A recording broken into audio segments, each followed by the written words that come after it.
નમસ્તે દર્શક મિત્રો, શિવ એન્ટરપ્રાઇઝ યુટ્યુબ ચેનલમાં આપનું હાર્દિક સ્વાગત છે. આજે આપણે જોશું ટ્યુશન સહાય યોજના. બિન અનામત વર્ગના વિજ્ઞાન પ્રવાહમાં અભ્યાસ કરતા ધોરણ 11 અને 12ના વિદ્યાર્થીઓને ટ્યુશન પ્રોત્સાહક સહાય તરીકે વિદ્યાર્થી દીઠ 15,000 સીધી સહાય ડીબીટીથી વિદ્યાર્થીના બેંક એકાઉન્ટમાં ચૂકવવામાં આવશે. શહેરી વિસ્તાર અને ગ્રામ્ય વિસ્તાર બંને માટે કુટુંબની વાર્ષિક આવક મર્યાદા 6 લાખ કે તેથી ઓછી હોવી જોઈએ. હવે આપણે જોઈ લઈએ શાળા ફીની શિષ્યવૃત્તિ મેળવવા ઈચ્છતા વિદ્યાર્થીઓ માટેની જોગવાઈઓ.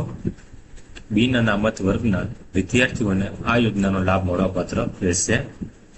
આ સહાય ધોરણ 11 અને 12માં મળવાપાત્ર રહેશે. વિજ્ઞાન પ્રવાહનો વિદ્યાર્થી હોવો જોઈએ. વિદ્યાર્થીએ ધોરણ 10માં 70% કે તેથી વધુ ગુણ મેળવેલ હોવા જોઈએ. ધોરણ 10માં 70% એટલે કે તમામ વિષયના કુલ ગુણમાંથી મેળવેલ ગુણના 70% મળેલ હોવા જોઈએ. પર્સન્ટાઇલ રેન્ક ધ્યાને લેવાશે નહીં.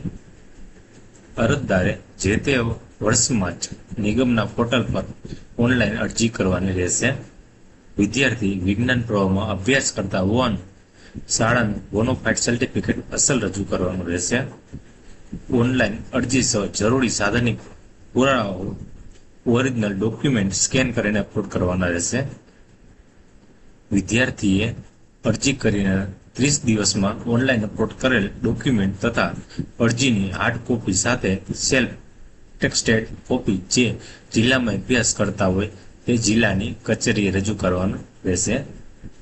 જિલ્લા કક્ષાએથી પૂર્તતા માટે અરજદારને પરત કરેલ અરજીઓ પૂર્તતા માટે પરત કર્યા તારીખથી 15 દિવસમાં અરજદારે પૂર્તતા કરી અરજી ઓનલાઈન સબમિટ કરવાની રહેશે. હવે આપણે જોઈ લઈએ સંસ્થાની પસંદગી અંગેના ન્યૂનતમ ધારાધોરણ.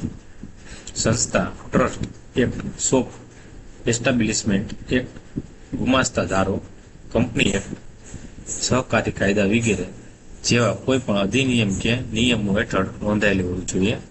સંસ્થા ન્યૂનતમ 3 વર્ષ કે તેથી વધુ સમયથી વિજ્ઞાન પ્રવાહમાં ધોરણ 11 અને 12માં ખાનગી ટ્યુશનના ક્ષેત્રમાં કાર્યરત હોવી જોઈએ. સંસ્થાએ છેલ્લા 3 વર્ષના આઈટી રિટર્ન રજૂ કરવાનું રહેશે, જેમાં ખાનગી ટ્યુશન વર્ગોની આવક દર્શાવેલી હોવી જોઈએ.